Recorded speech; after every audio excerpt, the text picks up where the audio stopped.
নমস্কার। কবি সুকুমার রায়ের লেখা কবিতা ঠিকানা। আরে আরে জগমোহন, এসো এসো এসো। বলতে পারো কোথায় থাকে আদ্যানাথের মেশো? আদ্যানাথের নাম শোনোনি?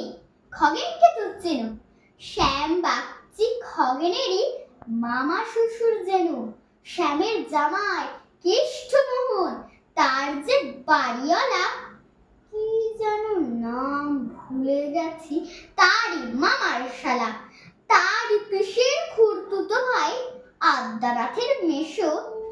লক্ষ্মী দাদা, ঠিকানা তার একটু জেনে এসো। ঠিকানা চাও, বলছি শোনো।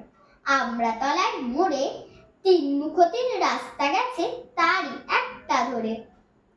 চলবে সিধে নাক বরাবর, ডান দিকে চোখ রেখে চলতে চলতে দেখবে শেষে রাস্তা গেছে বেঁকে। দেখবে সেথায় ডাইনে বাঁয়ে পথ গিয়েছে কত, তারই ভিতর ঘুরবে খানিক গোলক ধাঁধার মতো। তারপরে তো হঠাৎ বেঁকে ডাইনে মোচড় মেরে ফিরবে আবার বাইরে দিকে তিনটে গুনছে। তবেই আবার পড়বে এসে আমড়াতলার মোড়ে। তারপর যেথায় খুশি জ্বালিও না কোমরে। নাম